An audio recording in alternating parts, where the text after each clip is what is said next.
भगवान ने ही मिला देना चाहिए। श्री भरत जी ने पूछ दिया, आप कौन? बोले निषाद। केवट ने बहुत बढ़िया उत्तर दिया। बोले महाराज, पहले तो मैं कर्मनाशा था। क्यों? बोले कर्मनाशा को भी नहीं कोई छूता और मुझे भी कोई नहीं छूता था। लेकिन निषाद ने बहुत बढ़िया बात कही। बोले महाराज, अब आप जैसे संत ने जब रथ छोड़ करके मुझे हृदय से लगा लिया तो स्पष्ट ही सिद्ध हो गया कि अब ये जल कर्मनाशा का रहा भी होगा तो गंगा में मिल गया, अब कर्मनाशा का जल नहीं रह गया। तो इसलिए वहां पर पंक्ति जो है वो केवट के प्रसंग में यही है कि भाई कर्मनाश जल सुरसरी परई। श्री भरत जी ने पूछा, कहिए आप कुशल से तो हैं? तो निषाद राज ने पूछा, पुरानी बात पूछ रहे हैं कि नई बात पूछ रहे हैं? तो पुरानी बात तो ये थी महाराज कि कपटी, कायर, कुमति, कुजाति, लोक, वेद, बाहर सब भांति। मुझ में तो चार बातें थी। या तो मुझे लोग कपटी मानते थे, या कायर मानते थे, या कुमति मानते थे, या नीची जाति वाला मानते थे। और समाज ने और वेद ने, दोनों ने हमें महत्व नहीं दिया। लेकिन उन्होंने कहा ये पुरानी बात हो गई, अब वो बातें नहीं है। भाई अब क्या है? उन्होंने कहा कपटी, कायर, कुमति, कुजाति, लोक, वेद, बाहर सब भांति, पर राम कीन्ह आपन जब हीते, तो भयउ भुवन भूषण तब हीते। अब मैं पवित्र नहीं रह गया, अब तो मैं सारे संसार का आभूषण हो गया। सारे संसार की महिमा में संत आप हैं, और आप जैसे संत ने अगर मुझे सम्मान दिया तो फिर ऐसी परिस्थिति में आप मुझ में अपवित्रता कहां पर? सो श्री भरत जी ने निषाद राज का ऐसा हाथ पकड़ा, ये बड़ी अटपटी सी बात है। तो गुरु जो है ईश्वर को मिलाने वाला है, तो गुरु जी तो साथ ही चल रहे थे, गुरु है वशिष्ठ। तो भरत जी को तो चाहिए कि वशिष्ठ जी के पीछे पीछे चल करके पहुंचे। श्री भरत ने नया मार्ग बताया। श्री भरत ने तो केवट का हाथ पकड़ लिया और उन्होंने ये कहा कि बस बस, मुझे पता चल गया। कब उन्होंने ये, तुमने एक नए मार्ग का आविष्कार किया। और तुरंत श्री भरत जी ने निषाद का हाथ पकड़ करके, जिसमें श्री भरत ने निषाद राज का हाथ पकड़ा और हाथ पकड़ करके ये कहा कि चल ही सखा सोई ठाऊ देखाऊ, और नेकु नयन मन जरन जुड़ाऊ। का मित्र जला चल करके जिस स्थान पर भगवान ने यहां करके विश्राम किया। श्री भरत का तात्पर्य क्या कि भाग्यशाली आप हैं कि भाग्यशाली अयोध्या वाले? अयोध्या के लोगों को छोड़ दिया प्रभु ने और आपके गांव में आकर के विश्राम किया। तो श्री भरत ने निषाद राज से ये प्रार्थना किया कि आप चल करके वो मुझे स्थान दिखलाइए जहां पर रात्रि को प्रभु ने विश्राम किया था। और एक अगला शब्द श्री भरत जी का ये था, नेकु नयन मन जरन जुड़ाऊ, मेरे मन की जलन को आप शांत कीजिए। इसमें निहित संकेत क्या था? गुरु वशिष्ठ इस जलन को शांत नहीं कर पाए। तो वो तो भरत जी को जब दवाई दे रहे थे कि राज्य स्वीकार कर लो, बस सबसे बढ़िया दवाई यही। कौशल्या जी ने कहा बस तुरंत दवाई लो, गुरु जी दवा दे रहे हैं तो भरत देर मत करो, और वैद्य की बात तो तुरंत मानना नहीं चाहिए। तो श्री भरत जी ने कौशल्या जी से पूछ दिया कि दवा तो बड़ी गुरु जी अनोखी दे रहे हैं, कौन सी दवा? श्री भरत जी ने कहा ग्रह ग्रही तो पुनि बात बस, और तेहि पुनि बीछी मां, और ताहि पियाई बारुणी, तो कहो कौन उपचार। एक बेचारे के ऊपर ग्रह दशा आई हुई थी, उसको बात रोग हो गया, फिर उसको बिच्छू ने मार दिया, और वैद्य जी से दवा पूछी गई तो उन्होंने कहा शराब पी लो। तो गुरु जी तो बहुत बढ़िया दवा दे रहे हैं, सत्ता की शराब पीने की का दे रहे हैं, यही कह दिया इस दवा से मेरा रोग शांत नहीं होगा। कौन सी दवा? उन्होंने कहा आपन दारुण दीनता सबहि कहूं समझाए, देखे बिनु रघुवीर पद जी की जलन न जाए। भगवान के चरणों का दर्शन के बिना हृदय की जलन नहीं जाएगी। और आप केवट का हाथ पकड़ करके कह रहे हैं नेकु नयन मन जरन जुड़ाऊ, जहां भगवान राम के चरणों का चिन्ह है उसका दर्शन करा करके मेरे हृदय की जलन शांत आप कीजिए। और उसका अभिप्राय है कि जो जलन गुरु वशिष्ठ जैसा महापुरुष शांत नहीं कर पाया, श्री भरत को भरोसा यह है कि वो केवट के द्वारा वो जलन शांत की जा सकती है। और तब केवट श्री भरत का हाथ पकड़ करके उस स्थान पर ले जाते हैं जहां पर श्री राम ने विश्राम किया था। और श्री राम के विश्राम के स्थली पर श्री भरत जी को भगवान राम के चरण की धूल प्राप्त होती है, सीता जी के आभूषणों का स्वर्ण बिंदु प्राप्त होता है, धूल को श्री भरत आंखों में लगा लेते हैं। का श्री सीता जी के आभूषणों का जो सोने का टुकड़ा पड़ा हुआ था उसे श्री भरत धारण कर लेते हैं। और उसके बाद फिर वर्णन क्या आता कि श्री भरत चित्रकूट तक निषाद का हाथ पकड़ करके चित्रकूट तक यात्रा करते हैं। श्री भरत का तात्पर्य क्या था कि आप ही ऐसे महापुरुष हैं, लोग आपको भले केवट मान, कि जिसने ये बता दिया कि नहीं नहीं, ईश्वर केवल साधना के बल से ही प्राप्त नहीं होता, योग्यता से प्राप्त नहीं होता, तो वो तो अपनी ही कृपा से प्राप्त होता है। श्री भरत की विशेषता यह है, वो महानतम योग्य होते हुए भी उनको अपने आप में कोई साधना नहीं दिखाई देती। वे तो ये कहते हैं कि मोह समान को पाप निवासी, यही लगी सिय राम बनवासी, मुझ जैसा पापी कौन होगा जिसके कारण भगवान राम को बन जाना पड़ा। श्री भरत ने कहा कि मुझे डर ये है, वह आगे चलकर के बड़ा सुंदर संकेत आता है, आप मेरे साथ चलिए। और गोस्वामी जी ने एक नई बात बताई है, देखिए उलट गया क्रम। संसार में नियम क्या है, जो लोग गाड़ी पर बैठ करके आए होंगे वो पहले पहुंचे होंगे, जिसको पैदल आना पड़ा होगा वो बाद में पहुंचेगा। लेकिन चित्रकूट में क्या हुआ, आपने जरूर ध्यान दिया होगा, क्या पैदल जो थे उनको भगवान पहले मिल गए, सवारी वालों को बाद में मिल। ये श्री भरत और केवट को भगवान राम की प्राप्ति पहले हुई, ये वहां पहले पहुंच गए, और सवारी वाले मंदाकिनी के किनारे उनको रुक करके प्रतीक्षा करनी पड़ी। ये बड़ी कठिनाई। कभी बाहर वाले तो चाहे जितने योग्य हों, तो घर में मिलने जाइएगा तो फिर बाहर बैठ के प्रतीक्षा तो करनी ही पड़ेगी कि जब भीतर से बुलावा आवे तो जाएं। पर नन्हे बालक को जो भीतर ही बैठा हुआ है, तो उसको क्या कोई प्रतीक्षा करनी पड़ती है कि बाहर से कब हमें समय दिया जाएगा। इसका अभिप्राय यह है, श्री भरत ने यह बताया कि मैं निस्साधन, और वो शब्द उन्होंने कहा कि केवट ने कहा महाराज आप मुझे को क्यों ले चल रहे हैं। तो श्री भरत ने कहा कि मुझे डर ये है कि राम लखन सिय सुनी मम नाऊं, उठी जन अनत जाहि तज ठाऊं। कहीं भगवान राम लक्ष्मण सीता मेरे आने का समाचार सुन करके, मेरा नाम सुन करके मेरे प्रति घृणा के कारण उठ के चले न जाए। तो मुझे तो डर है कि मेरा नाम सुन करके उठ करके चले जाएंगे, लेकिन जब वो सुन लेंगे कि केवट भी आए हुए हैं तो आप मेरे लिए नहीं रुकेंगे तो कम से कम आपके लिए रुकेंगे, और आपके लिए रुकेंगे तो मुझे भी प्राप्ति में सुविधा होगी। और ये जो इसका अभिप्राय यह है कि साधना के द्वारा भी ईश्वर प्राप्त होता है, पर जो निस्साधन है, और ये श्री भरत का भी पक्ष वही है। ये रामायण में पहले दावा किया केवट ने और बाद में दावा किया श्री भरत ने। श्री भरत बड़े विनम्र है, लेकिन उन्होंने दावा कर दिया क्या कि चित्रकूट की भरी सभा में दावा करते हुए उन्होंने कहा मैं जानूं। जब श्री भरत ने कहा मैं जानूं तो लोग चौंक पड़े, लेकिन उन्होंने साफ कह दिया मैं क्या जानूं। ये मैं जानूं के साथ ये दो आचार्य हैं रामायण के, लक्ष्मण जी और भरत जी। तो लक्ष्मण जी तो भगवान का प्रभाव जनाने की चिंता में रहते हैं, और भरत जी भगवान राम का स्वभाव, और दावा भी यही करते हैं मैं जानूं निज नाथ स्वभाव, अपराधियों पर कोप न खाऊं। मैं जानता हूं अपने प्रभु का स्वभाव, मैं भी अच्छी तरह से जानता हूं कि उनका स्वभाव कैसा। ये जो दावा है, ये जो भक्त है, जो दीन है भक्त, जो असमर्थ है, नन्हा बालक केवल मां के स्वभाव को देखता है, वो मां का और विश्लेषण नहीं कर सकता कि मां मेरी कितनी पढ़ी लिखी है, कितनी योग्य है। वो तो यही देख सकता है कि मां मुझसे कितना प्यार करती है। तो इसी प्रकार से जो ये असमर्थ व्यक्ति है वो भगवान के स्वभाव को देखता है। और आगे चल करके श्री भरत और भगवान राम से जब वार्तालाप हुआ तो श्री भरत जी ने तुरंत भगवान राम से एक बात कही। एक दिन भगवान राम भी रामायण में अपना स्वभाव बताने लगे। आपको कल सुंदरकांड में मिलेगा, भगवान राम सुग्रीव से कहने लगे सुनो सखा निज कहूं स्वभाव। मित्र आज तुमको मैं अपना स्वभाव बतला रहा हूं। और भगवान ने एक बात और कह दिया कि मेरा स्वभाव कम ही लोग जानते हैं, और स्वभाव जानने वालों में सबसे पहला नाम किसका लिया?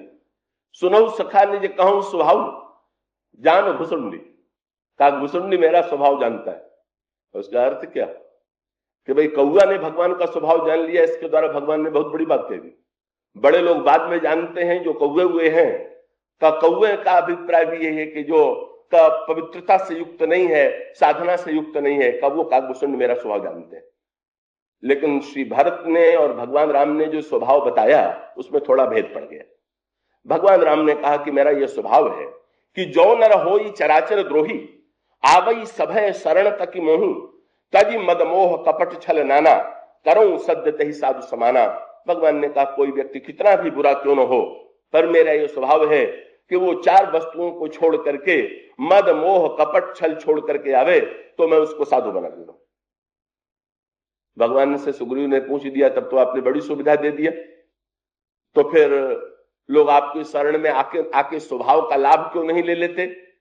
तो बोले क्या बताऊं मैं, जो पे दुष्ट हृदय सो होई, मोरे सन्मुख आओ कि सोई। ये दुष्ट व्यक्ति मेरे सामने आने की चेष्टा ही नहीं करते। भगवान ने कहा 4 तुम छोड़ो और बाकी मैं मिटा दूंगा, काम क्रोध लोभ आदि जो दोष है मैं मिटा दूंगा, 4 को छोड़ के तुम आओ। पर जब अयोध्या कांड में श्री भरत ने भगवान राम का स्वभाव बताया तो दोनों में मतभेद हो गया, भगवान राम में और भरत। भगवान राम ने तो ये कहा कि 4 छोड़ करके आवे तब मेरे स्वभाव का लाभ मिलेगा, और श्री भरत जी ने कहा मैं जानता हूं स्वभाव। प्रभु ने पूछ दिया क्या है मेरा स्वभाव? बोले भरत, भगवान राम भरत की प्रशंसा करने लगे, बोले भरत तुम में तो गुण ही गुण है श्री, और भरत ये बताओ मैं ठीक कह रहा हूं कि नहीं? तो श्री भरत जी ने कहा आप ठीक कह रहे हैं। तो जब कहा श्री भरत ने कि आप ठीक कह रहे हैं, तो भगवान राम ने ये कहा कि भरत अब तो तुम ये नहीं कहोगे कि मुझ में दोष है, मुझ में पाप है? बोले नहीं महाराज, वो तो मैं कहूंगा, तो दोनों ठीक कैसे होगा? बोले महाराज जिसको जो दिखाई देता है उसके लिए वही ठीक है। सो मैं ये जानता हूं कि आपकी आंखें कैसी बनी हुई है। बोले कूर कुमत खल कठिन कलंकी, नीच निशील निरीस निशंकी, और तेउ सुनी शरण सामुहे आए, सकृत प्रणाम किए अपनाए। बुरा से बुरे व्यक्ति ने भी कहीं से आपका स्वभाव सुन लिया और आपकी शरण में आ गया। भगवान ने कहा वो 4 छोड़ के आया कि नहीं? बोले नहीं, बिल्कुल छोड़ के नहीं आया, वो जैसा था वैसा आ गया। तो बोले भाई मैं तो ये कहता हूं कि छोड़ के आना पड़ेगा। बोले महाराज छोड़ के आया कि नहीं आ पाया इसका आपको पता कैसे चलेगा? क्यों? बोले देखिए दोष कबहू न उरे आने, जब आपकी आंखों में दोष देखने की शक्ति ही नहीं है तो आपको पता ही नहीं चलेगा कि छोड़ के आया है कि नहीं आया है। इसलिए किसी ने कहा कि भाई भगवान राम जो अपना स्वभाव बताते हैं वो ठीक है कि आप जो बताते हैं वो ठीक है? भरत जी ने कहा मैं जो बताता हूं वो ठीक है। क्यों? बोले प्रभु के स्वभाव की यही महानता है कि वो स्वयं भी ये नहीं जानते कि मैं कितना उदार हूं। उनका स्वभाव सचमुच कैसा है इसका अनुभव तो जो स्वभाव को जानने वाला कि जिसमें निस्साधन था, श्री भरत ने अपने चरित्र में निस्साधन था, और इसीलिए वे केवट के माध्यम से प्राप्त करते हैं। और केवट का पक्ष है, केवट ने जो ये कहा, केवट का जो दावा है, केवट ने जो कहा, जब ये कहा मैं कहे तुम्हारा मरम में जाना, तो केवट का तात्पर्य प्रभु मैंने आपके स्वभाव को भली बात पहचान लिया, क्योंकि मैंने अगर तपस्या और साधना की होती तो मैं ये समझता कि आप तपस्या और साधना के द्वारा मिलते हैं, पर जब आप अपनी कृपा से आकर के स्वयं दर्शन देने के लिए खड़े हो गए। और केवट ने कहा महाराज किससे अनोखी बात, आपने मुझसे स्वयं परिचय किया और आप मुझसे कह रहे हैं कि मेरे लिए नाव ला दो। तो महाराज मैं समझ गया कि आप कृपा करने के लिए बेचैन हो रहे हैं, और कृपा करने के लिए आप बेचैन हैं तो फिर मैं, आप में बेचैनी है तो फिर मैं निश्चिंत हूं। तो महाराज जब आप कृपा ही प्रकट करना चाहते हैं तो इस घाट पर आज प्रकट कर दीजिए कि आपका स्वभाव कैसा। क्या? बोले अब तक लोग यही समझे बैठे हैं कि आपका चरण बड़ा दुर्लभ है, बड़ी कठिनाई से मिलता है, पर जब आप मुझसे ये कहेंगे कि मेरा चरण धो दो तो आपके स्वभाव का सच्चा परिचय लोगों को मिल जाएगा कि नहीं नहीं, ईश्वर जितना दुर्लभ कहा जाता है दुर्लभ नहीं है, वो तो अपने स्वभाव से इतना उदार है कि जो असमर्थ हैं उनको स्वयं चरण देने के लिए व्यग्र है, चरण धुलाने के लिए व्यग्र है। इसलिए आपको तो आज अपने स्वभाव को मैं जो दावा कर रहा हूं उसे प्रकट करना होगा। भगवान राम केवट ने जब ये वाक्य कहा तो हंस पड़े। बोले भाई जब अपना कोई भेद जान ले तो उससे डरना पड़ता है। भगवान राम ने कहा अब तुम भेद जान गए हो तो अब तुम्हारे अनुकूल ही चलना पड़ेगा, उसकी चर्चा हम कल करेंगे, आज इतना ही। बोलिए सियावर राम। तो जो चित्रकूट की ओर रथ पर बैठ करके जा रहे थे, श्री भरत जी ने योगियों के लिए घोड़े की व्यवस्था कर दिया। भरत जी में योगियों के लिए भी साधना, अगर कोई वो चाहे तो भी भरत जी से सीख सकता है घोड़सवारी भी, तो वो श्री भरत का, इसलिए कुछ लोगों के लिए श्री भरत जी ने घोड़े की व्यवस्था की। जो योगी थे उनके लिए घोड़े की व्यवस्था, जो धार्मिक थे उनके लिए रथ की व्यवस्था, और माताओं के लिए पालकी की व्यवस्था। ये सबसे आरामदेह सवारी। इस अर्थ में कि घोड़े पर तो लगाम रख करके उसको चलाना है, तो घोड़े की यात्रा में शीघ्रता तो होती है, पर कोई ये दावा नहीं कर सकता कि घोड़े पर चलने पर थकान नहीं आती। घुड़सवारी में थकान तो आती। तो योग मार्ग में गति तो है, पर साधना का श्रम भी विद्यमान है। का रथ पर बैठ करके जो व्यक्ति चल रहा है, का उसको भी निरंतर सावधान रहना है कि रथ का कोई पहिया टूट न जाए, रथ की ध्वजा कोई गिर न जाए। तो इसलिए ये भी इसका अभिप्राय, जो धर्म के द्वारा ईश्वर को प्राप्त करना चाहता है उसको भी निरंतर सावधान रहना है, और वो सावधान रह करके ईश्वर को प्राप्त करने की चेष्टा करता है कि हमारे जीवन का कोई सद्गुण जो है वो समाप्त न होने पावे। योगी का ध्यान ये है कि हमारा मन बस में रहे, निरंतर एकाग्र रहे। धार्मिक व्यक्ति का की धारणा यह है कि हमारे जीवन में का धर्म निरंतर बना रहे। और माताओं के लिए पालकी माने, ये भक्ति मार्ग जो है, ये कहा जाता है भक्ति देवी नारी है ना, स्त्री। तो इसमें स्त्री पुरुष शरीर की दृष्टि से ही केवल विचार करके न देखिएगा। कब माताओं के लिए घोड़े की व्यवस्था का कोई प्रश्न नहीं, रथ की व्यवस्था का प्रश्न नहीं, तो ये तीसरा भक्ति मार्ग है। ये कौन से? ये माताओं के लिए श्री भरत जी ने पालकी की व्यवस्था किया। तो पालकी पुराने समय में ये सवारी ऐसी थी कि जिसको दूसरे ढोते थे, दूसरे चलते थे। पालकी की सवारी में का सारा आनंद इस बात की है कि उसको ढोने वाला अपने कंधे पर 4 कहारों के द्वारा पालकी को कंधे पर रख लिया गया, और उसमें बैठा हुआ व्यक्ति आनंद से अगर श्रम की अनुभूति हो रही है तो ढोने वाले को हो रही, तो श्रम की अनुभूति चलने जो पहुंचने वाला है उसको नहीं हो रही।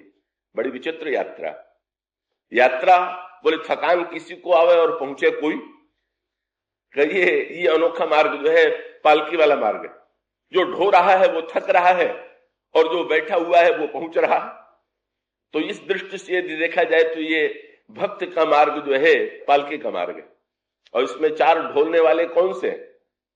कि ये 4 ढोलने वाले जो हैं कि ये भगवान के सगुण साकार भक्ति में 4 का सहारा लेकर के भक्त आगे की ओर चलता है। और ये 4 हैं नाम, रूप, लीला और धाम। बस नाम और रूप, लीला, धाम के सहारे भक्त का भक्ति के रूप में ये यात्रा चल रही है, और इसके माध्यम से जो लोग चल रहे हैं वे बिना श्रम के ही भगवान तक पहुंचने की चेष्टा करते हैं, भगवान को पा लेते हैं। तो इस तरह से भक्ति मार्ग के द्वारा, योग मार्ग के द्वारा, धर्म मार्ग के द्वारा ईश्वर को पाया जा सकता है, इसमें कोई संदेह नहीं। पर श्री भरत जी ने अपने लिए, श्री भरत जी ने तो अनोखी बात की। क्या? तो ऐसे मां के कहने से कुछ क्षण के लिए रथ पर बैठ गए, पर बड़ा अनोखा वहां संकेत आता है, और वो केवट प्रसंग से उसका बड़ा संबंध है। क्या? कि जिस समय श्री भरत ने सबके लिए वाहन की व्यवस्था की और स्वयं पैदल चले, तो श्री भरत जी के देखा देखी सब लोग सवारी से उतर गए।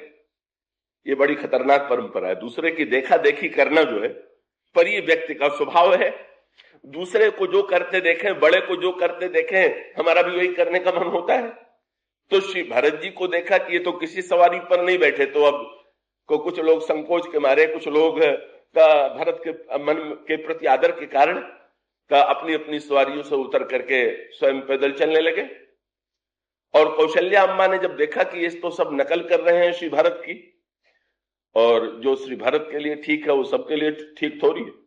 किसी महापुरुष की का कभी सीधे नकल नहीं करनी चाहिए, क्योंकि इसका तात्पर्य है कि ये आवश्यक नहीं है कि वो जिस स्थिति का हो इस स्थिति में हम और आप भी हो, तो उसके लिए जो दूसरी पद्धति हो सकती है आपके लिए, तो महापुरुष जैसा बतावे, जिस सवारी पर बैठने के लिए कहें उस सवारी पर बैठ के चलिए।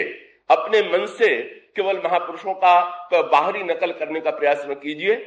श्री भरत जी के पास कौशल्या अम्बा जी अपनी पालकी पर बैठी हुई चली गई, और उन्होंने भरत को रोका और भरत से कहा कि मातु भरत समीप राख निज डोली, राम मात मृदु बानी बोली। क्या? बोले तात चढ़ऊ रथ बलि महतारी, होई ही प्रिय परिवार दुखारी। ये जितने अयोध्यावासी हैं पैदल चल करके बड़े कष्ट का अनुभव करेंगे। और उसका अभिप्राय है कि तुम्हें भले ही पैदल चल के कष्ट का अनुभव न हो, ऐसे भी कोई यात्रा हो सकती है, लेकिन ये पैदल चलेंगे तो इन्हें तो बड़े कष्ट की अनुभूति होगी, कि इसलिए तुम तो रथ पर बैठ जाओ।